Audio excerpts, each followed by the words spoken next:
It's 4:20 somewhere, and right now that somewhere is right here. Hello there, I'm Janae Burris. And I'm Jake Browne. Welcome to the Cannabis Show, where we talk all things weed. Janae, how are you doing?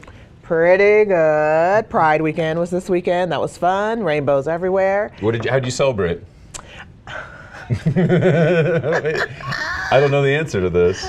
Well, I had the pleasure of being in the parade this year on a pedal bar. Okay, so a pedal bar, for people that don't know, is just one of those like shame mobiles where 10 people, it's powered by 10 people's shame at the same time, working in unison. I feel like there was only maybe 2 of us that had the shame, so we were working real hard.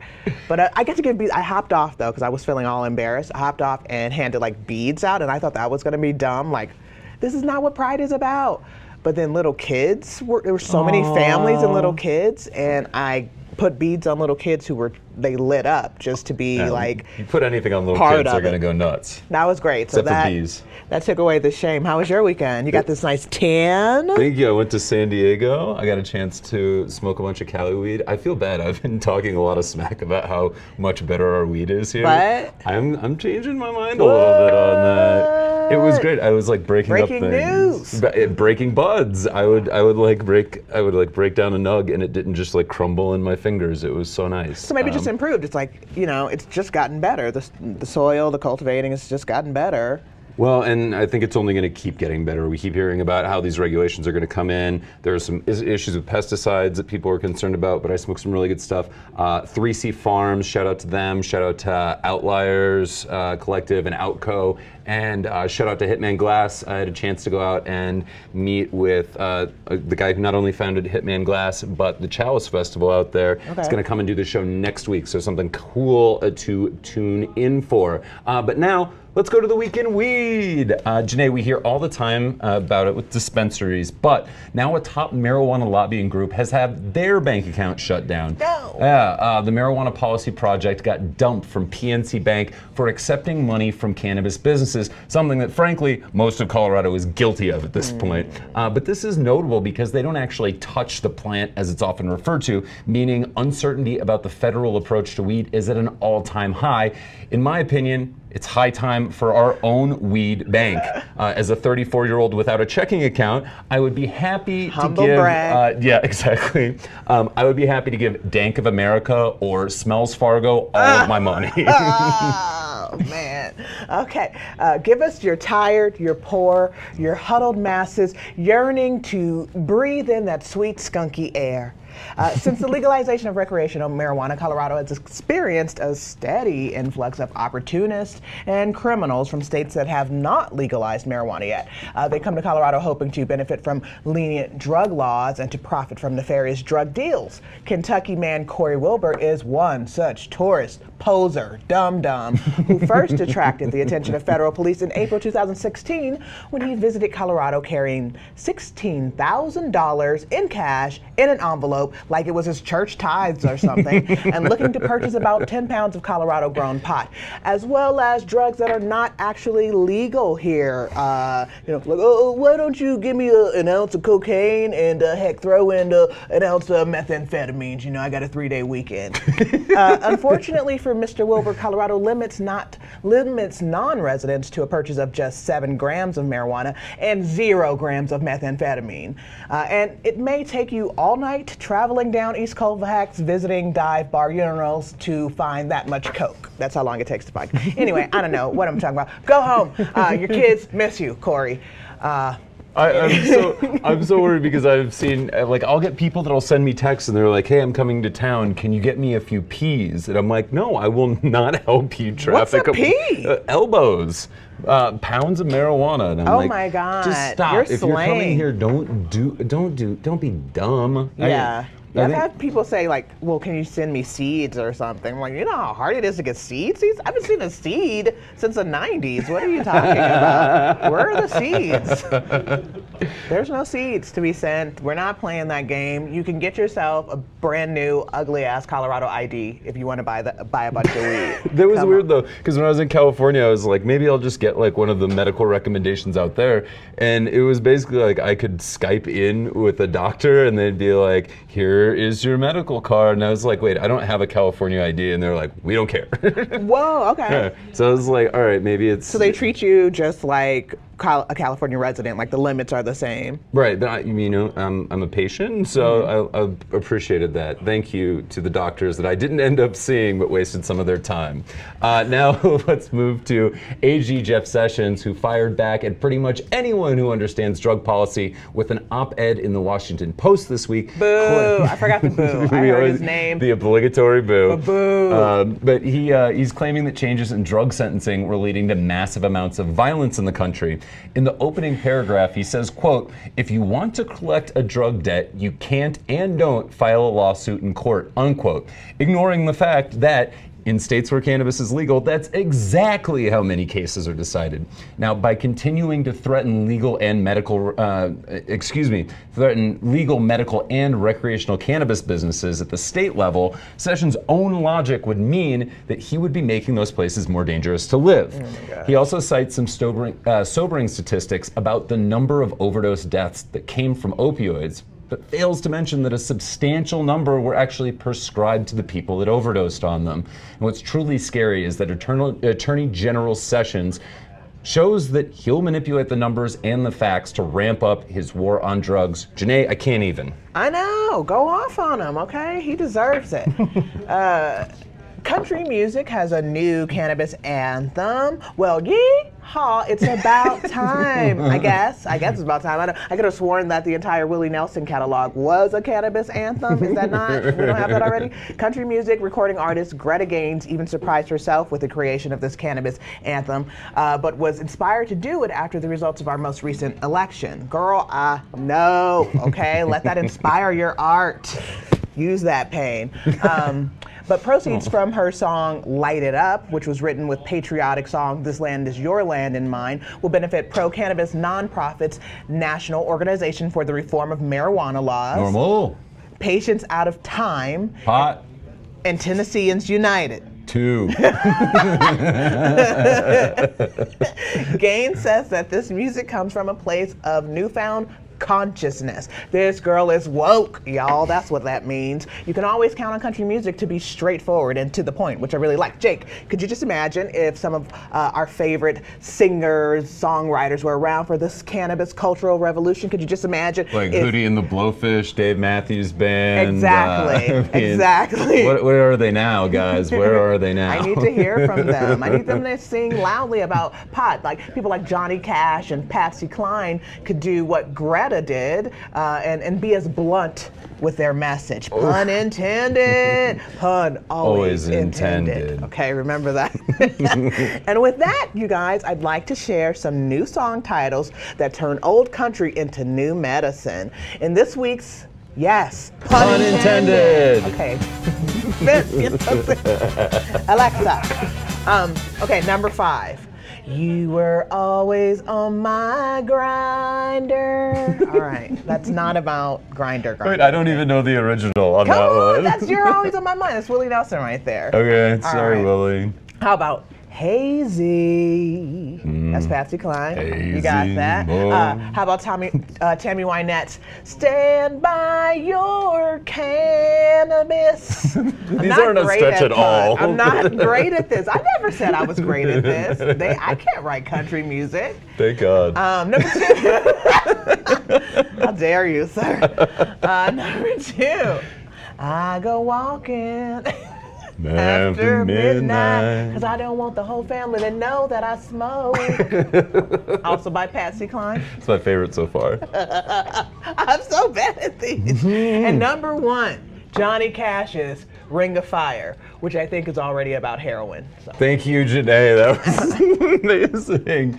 I never knew that this country was inside of you. It's in my heart. It's in all of our hearts. I don't want to step on your turf, Janae, but I have a rant of my own this week. Yes? Yeah. So edibles companies Can you stop calling your gummies, your brownies, and your suppositories sativa or indica when you just add THC to them? You are taking a plant, you're turning it into goo, and by the time it's in your product, it doesn't at all resemble cannabis flower. Now, we don't talk about crude oil based on the type of dinosaur it came from, and we don't ask before our kidney transplant if it came from somebody that was short or tall. Indica and sativa largely describe how a plant looks and what kind of terpene profile it should have. If I don't taste the terpenes, and trust me, I don't, then you're just creating a placebo effect and you're misleading consumers. It's 2017 and we have the science, so let's stop the charade and admit that THC isn't an indica or sativa thing. Rant over. Boom, in your face, y'all. I could have used a little more of this.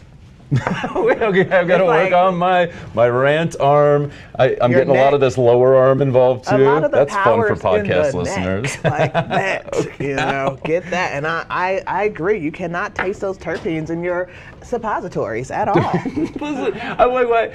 People, they just keep saying it's indica or sativa, but it doesn't matter what flower you start with, right? Because if they're just taking it and they're just turning it into THC, I mean, that's a cannabinoid. There's no difference, and it fools people like my mom who goes, "Can you get me some sativa gummies?" Then I'm like, "Mom, there's nothing. What am I supposed to do?" Like me. It's all a bunch of bull. I did not know that. I almost swore, but I stopped with the bull. For more on all of these stories, including that Sessions op-ed and a great response from the Washington Post, you can visit us online at thecannabis.co. Now, from a tinier, more serious desk, let's go to the cannabis policy and business writer Alicia Wallace with this week's Quick Hit. This week, the Cannabist is diving into the controversial issues that surround a non-psychoactive compound of the cannabis plant. Our new ongoing series called CBD, TBD focuses on the murky legal status of cannabidiol, which has been widely touted for its potential to help treat symptoms from epilepsy and other ailments. But people seeking out CBD oil are running into roadblocks on the state and federal level. The first part of our series takes place in Western New York, where a family has encountered a quandary. The doctor for a developmentally disabled woman who has severe epilepsy has recommended she receive a daily dose of Charlotte's Web, a hemp-derived CBD oil made in Colorado. However, the state-run facility where she lives bars the administering of any form of medical marijuana. The story explores the conflict between the state's regulations and the woman's brother, also her legal guardian, who said he is trying to follow the doctor's orders. It also looks at claims that this hemp-derived substance should not be considered a Schedule I drug. You can check out the first installment on thecannabis.co. For The Cannabist, I'm Alicia Wallace with this week's Quick Hit. Thank you so much. Our guest this week can help you figure out what your local weed regulations are, no matter where you live. Please join me in welcoming Amanda Ostrowitz to the show. Hey! Hey, thanks for having me. Welcome to the couch. I want to talk to you because CannaRegs, you're the co-founder there, and you had a really interesting background coming in there, where a lot of people are like, yeah, I kind of was involved in, weed beforehand. You came from totally outside, right? I did indeed. So what were you doing before you started out, before you founded CannaRegs? Well, I'm a lawyer by trade, but I was actually working at the Federal Reserve Bank. Yeah, a little different than what we're doing now. It's not too far from here, just a few blocks away. So I was at the Denver branch of the KC Fed. Okay. And I worked doing bank exams and banking regulatory compliance. So while it sounds really different, it's the same thing, just a completely different set of regulations. Okay, so you're kind of like a policy wonk a little bit, or you wanted to find out? I might be a bit of a policy nerd, for sure. And so why make the leap? Well, I mean, when I was back at the Fed, there'd always be these conversations about the banking issues. Mm-hmm. And, I personally was a legalize, tax, regulate type. Sure. But still, it was kind of like a joke. Haha, they think we're going to bank them. And in my mind, I'm going, what's wrong with these people? This is a serious thing. This money on the streets is not a good thing. And so I started looking into some of the regulations and statutes around cannabis, and it took me a while to do some of my research, and I'm a very skilled researcher. Right. I had spent most of my time there doing research on laws and regs, so I was baffled when it took me a while to find what I was looking for. And I then started looking at some Denver law, and I saw that there were 7 different agencies in Denver alone dealing with this, and I just couldn't understand how every single city was different. There were a bunch of different agencies in each, and there was no centralization of the information. And so quickly realized I was not going to fix the banking problem. It was going to require a little bit more than I had the power to do, but I found this information problem that needed fixing, and I said, why not? So how do you keep all of that up to date? Because like you said, there are all of these different agencies. In Colorado alone, now you're looking at over half the states have, some marijuana law on the books. There are states that decrim, there are states that have CBD only bills, but it seems like it changes pretty quickly. Absolutely. So we have an entire team doing this, and it's been, from the start as to how we did it as to how we do it now, a refinement always, but we track like every single city and county in California, so 539 jurisdictions there. In Colorado, we only have to cover about a dozen because that covers about 90% of the businesses, but it's a lot of process. Like we have machines out there trolling for us, but we truly, as human beings, read through agendas from city councils, planning commissions. Every single week we go through thousands, so the first time a city even conceives of the subject, starts talking about it, it's in our software, people know about it, they can go and send their lobbyists, their strategists, and help open up new markets and know when changes are coming. And so it's a lot of process and procedure and a lot of secret sauce, I gotta keep to myself. I love secret sauce, it's one of my favorite meals. So when we talk about states that are coming on board right now, we look at Nevada, and something we didn't have a chance to talk about in the Week in Weed was the fact that they're now looking at a delay. There's this new lawsuit, and that was all related to kind of this regulatory key phrase of liquor companies there, or liquor distributors had the first crack at this, right? What's going on? Well, what happened was actually they kicked liquor out of it. They were not going to allow liquor to have it. Because liquor wasn't that interested in it, right? They no, were like, they weren't we're really. going to wait, So we're going to see. They were going to make it so that the liquor distributors were not the ones distributing the cannabis. And they didn't really pay attention when these bills were being written and the draft regulations were being worked out. It wasn't until after they said, all right, we're going to start on July 1st, that they caught wind of it, and they filed for a preliminary injunction saying, this will cause undue harm if you start issuing licenses while we're prohibited. And that just got extended yesterday. So it looks like the court's going to take a serious look at their case, and we'll see what happens. It's probably going to require some changes in the legislature, or we'll see. It'll be interesting. But that's also, some of our clients called yesterday afternoon going, do you have the document? We're like, it's up on Top Critical. But they weren't as freaked out as you would expect. They were upset, Sure. They were frustrated, but they also know coming into this is a high-risk industry, and if you're going to chart new territory, these things are going to happen. So if I was somebody who, I'm like, hey, I'm going to head to, Las Vegas, and I'm going to do so as just a weed tourist, and I'm going to go, I'm going to play some blackjack, I'm going to smoke some Jack Herrera. What are those people going to do now? Does it look like there may be some shops that open, none? Is it? So there's a couple different ways this could go. Okay. And remember, right now, medical is very unique in Nevada. If you bring a medical card from any other state to Nevada, they'll honor it. So like that California card. So you could have gone online, got your California card last week, and then gone to Vegas. Just make a little pit stop on the way. That's fun. All right. What they were going to do is they were going to open early. July 1st was when they were going to open rec sales. There's nothing that says right now that they're not going to do that. The question is everyone going to run out of supply very quickly? So if you're going to do it, be there on July 1st or wait. I'm going to Vegas at the end of July. Please tell me though. Why are you going to Vegas today? What's happening? Poker. Poker. Were you trying to find the hottest place on earth in the month of July? I know, it's a bad time to go, but I just picked a date and it's after the 1st. I was like, there'll be weed there after the 1st, but... I mean, let's get that medical card. I guess so. Get you to the doc. You've got that neck thing, right? Yeah, my neck is killing me. I'm sorry. Okay, so what's so there may you a be shops. Can you give me a card? When we look at California, they have released so many different pages of regs. Then things have kind of shifted. It's been all over the place. Was there anything that really surprised you when you're pouring through those pages?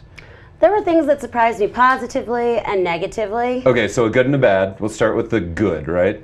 Yeah, no, not all operators are going to agree with me that this is a good thing. Fair enough. But I really like what they're doing with testing and how they have the distributors working. And so there's this level that's going to create, it's going to have an expense cannabis has to go from the cultivator to the distributor before it can go to the dispensary. Okay. But once it's at the distributor, the testing company comes and takes the samples.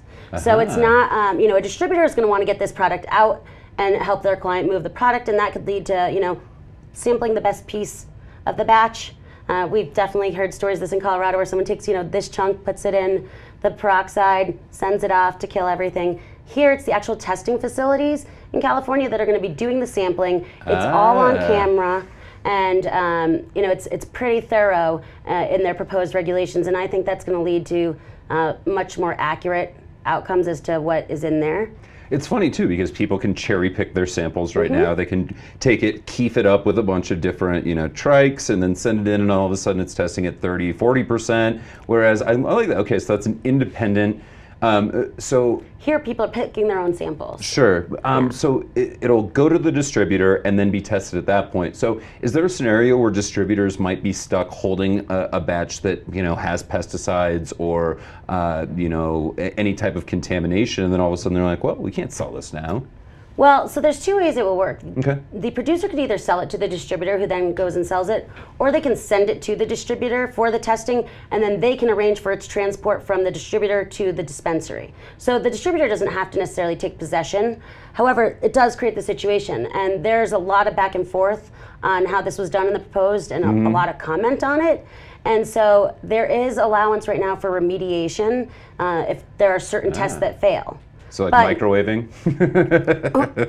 To be determined. Right. But then there's certain things that aren't. Like an edible product, if it fails, let's say, homogeneity testing, they're not allowed to take it back, remelt it, and try again. That product has to be destroyed as it's currently written. Whoa. But say something had, too high of microbials or pesticides, if they could take it back and repurpose it into a concentrate and somehow in the process not enhance that but rather clean it, there is kind of an allowance for that as they're written. How it's going to work in practicality, who knows? There's a lot of stuff in those laws that we don't know how they'll work. That's crazy because I didn't understand that edibles have to be homogenous out there. For example, when I was in San Diego, not today. And when I went out there, I saw there was a honey. They were like, "Oh, we have medicated honey," and I was like, "Oh, that sounds delicious. I'd like to try some." And what they had done is taken bubble hash and just shaved it into some honey, so there were all of these chunks floating around in it. That was a lot of fun.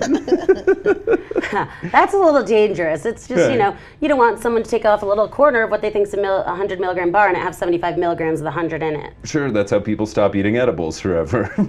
All right, so we touched on something you think's good. What's something that you're like a little wary of when it comes to California regs? There's some things I'm quite wary of, and I think they'll get fixed though.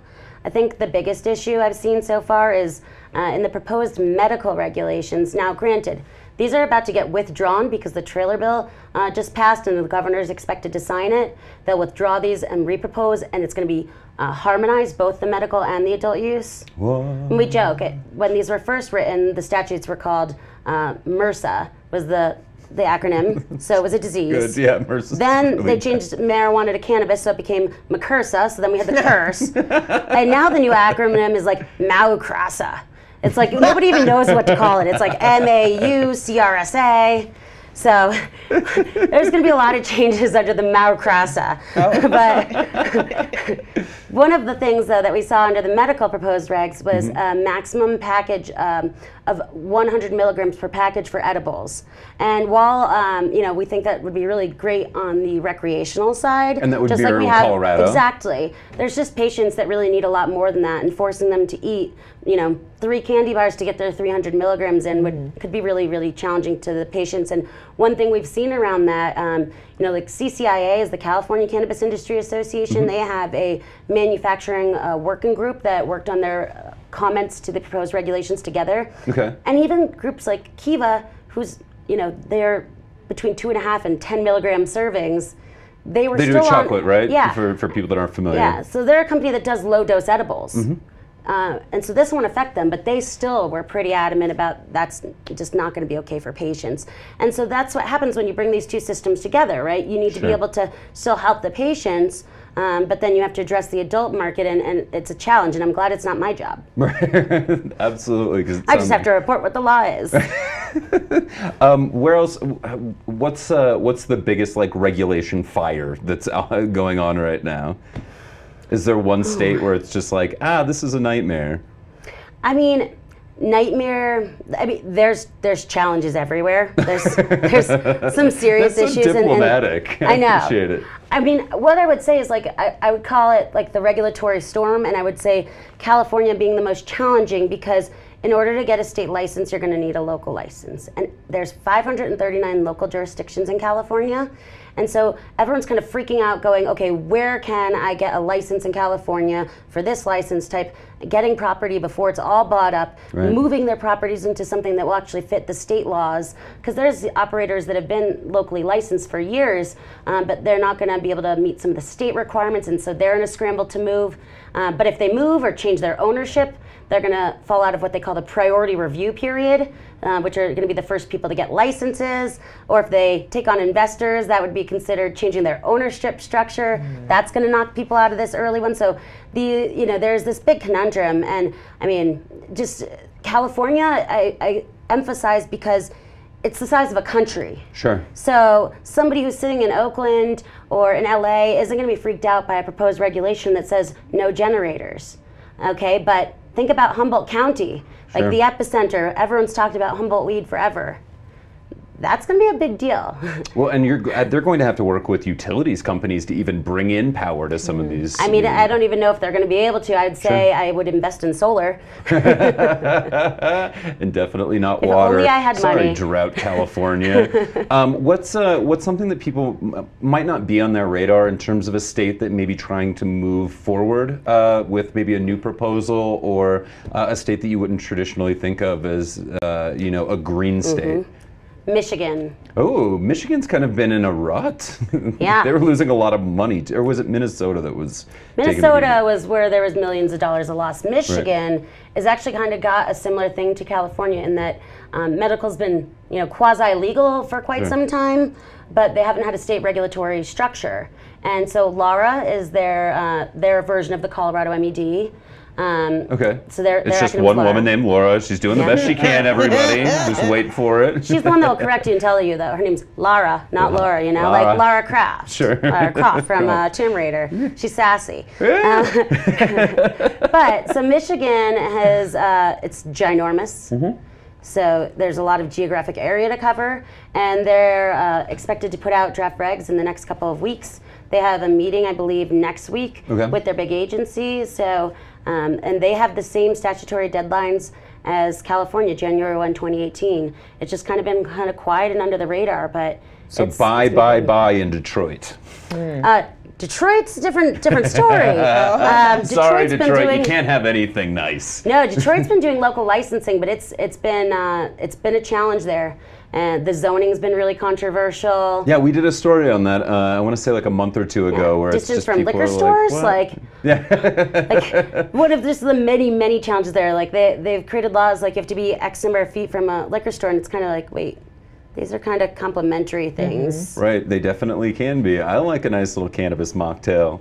Yeah. All right, let's go. Let's do pot or not, everybody. Let's do it. Everyone's favorite news segment, the game that is sweeping America. Pot or not. Are you ready? I didn't even explain Pressure's the game. on. I'm like, everyone knows the game now. Everyone What I will America's #1 game. America's she number plays one it at game. Christmas, right? And on weekends. I'm going to give you 10 names. You need to tell me, is it a strain of pot or is it not? Let's do pot or not. Number 1, The Mountain. Not. It's not. That's a Game of Thrones character. 1 point. All right. Number 2, False Teeth. Oh. All right, you got to guess. It's yes or no? Yes. It's true, yes. False Teeth is a real You strain. just couldn't make that up. It's Dungeon Vault Genetics. It's a cross that contains a strain called Grandpa's Breath, which I'm like, What? I've actually smelled some weed that I'm like, yep, Grandpa's Breath. Oh. That's what that is. All right, you're 2 for 2, starting out hot. What about number 3, Fruity Pebbles? Definitely yes. That is definitely a yes. She's on That's it. an old classic alien genetics strain. All right, 3 for 3. Number 4, the Catalina Spine Fixer. That sounds more like a chiropractic device. I'm going to say not. It is not, although please someone make this strain for back pain. I would really love it. The old Catalina spine fixer. All right, 4 for 4. Woo-hoo! We Going are for the high score. Absolutely. All right, number 5, Azerbaijan. I mean, it's obviously a geographic location as well. I'm going to go with not. It is not. She's on fire, You can't ladies trip and her up. gentlemen. You can't trip her up. Azerbaijan, a country located in both Europe and Asia, known for their oil production, but not cannabis oil. All right, number 6, Annihilator. Yes, it's cannabis. No, it's actually a brand of Thompson submachine gun. Thank you. Oh, Hat tip to God. producer Vince for saying, go look up some gun names. If I can find it on Leafly, do I get the point back? Annihilator OG might be, but just Annihilator alone, I'm sorry, does not qualify. But you're 5 out of 6. That's a real subtle name for a gun, though, don't you think? Yeah. A lot of subtext there. Yeah. All right, number 7. I've lost count. White Rhino. That is some cannabis. That is definitely classic White Widow hybrid. Let's see, number 8, Hulkamania. Is that what you take before you go to the gym? You could work out weed, or just whatever you put on spandex and a tank top that you plan on ripping off. I'm going to go with not. It is Monster Cookies crossed with Bruce Banner, which I love. Like, what a fun name. Also, soon to be the subject of a cease and desist if Hulk is watching. Yeah, and all my Hulk little don't play. Hulkamaniacs are going to be real bummed out. He's making all his money on lawsuits now. Yeah, he's got that Gawker money. What is it? Yeah. He's probably smoking good. Hershey's is out there doing it too. Yeah? Hershey's is going after some cannabis edibles that have anything similar. Yep. Hershey's, Gorilla Glue, the actual glue stuff. But what about number 9, Cheesy Wheezy? You can't laugh at all. Wait, no, that was Cheesy Wheezy. Is it or isn't it? Pressure is on. Do we have a score? It is not. It is not. No, my fiance just made that one up. Go say it. All right, 7. You already have the high score, but you could really put your stamp on it with number 10, Lavender. It seems like a trick question, or does it? Or does it? I'm fooled. God, I gotta get to this 8. It is not. It is. I'm sorry. All right, but 7 out of 10 is, or sweet.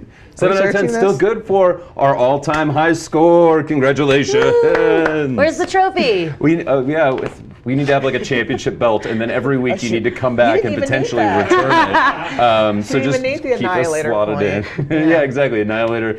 No, It's not a strain. It didn't come up as a strain. All right. Well, thank you, Leafly, for being our fact checker as always. What do we have to plug, Amanda? Where can people find CannaRegs and all that good stuff? Absolutely. You can find us at CannaRegs.com. You can request a demo to see us. We're at lots of conferences. We'll be at NCIA's quarterly caucuses in Denver, I think, on July 13th at Cultivated Synergy. We'll be in Southern and Northern California a couple weeks later. If you're working for government and you happen to be at the California State Association of Counties County Cannabis Summit on July 19th, we'll be there in Sacramento, and we'll be in LA on the 19th, 20th, 21st as well. Oh, man. Yeah, Get around, yeah. She's a busy woman. Janae, what do you have going on? I have, what's coming up? Well, tonight, which means nothing. But I have a great show. It's a new show starting that people should know about. Zach Moss hosts a show at the new Alamo Draft House in Sloan's Lake. I'm going to headline that first one tonight. And I have Comedy Save the Video Star. That's on Saturday afternoon. Women in Film Colorado is doing a comedy panel with all women, the business of comedy. So I'll be on that panel. And that is tomorrow, Thursday. Oh, I don't know what today is anymore. What's today? What happened? And a bunch of stuff. I got a bunch of stuff. Man, she just listed off hers so cleanly, like boom. I know. Feel like But I didn't even hit the month of June. I forgot how much I still left this month. I got Humboldt next week. Looking forward to getting back up there. It is Beautiful Got place. dates on dates on dates around here. Dates what are on you dates doing? on dates on dates. Money doesn't make itself. No, I'm going to be doing some grow-up stuff. I'm going to be going back out to California, be in Southern California again. So if I didn't have a chance to connect with anybody while I was out there last time, you know, let's connect. Find me on Instagram, Twitter, or Snapchat at Fake Jake Browne. But let's bring it out. Thanks so much to Amanda Ostrowitz of CannaRegs for joining us today. Thank you to everybody that's tuning in. We love your comments. Jeff Session hates them, so let's keep leaving those for us wherever you found the show. For Janae Burris, producer Vince, and the whole Cannabist Show crew, I'm Jake Browne, and we will see you next week.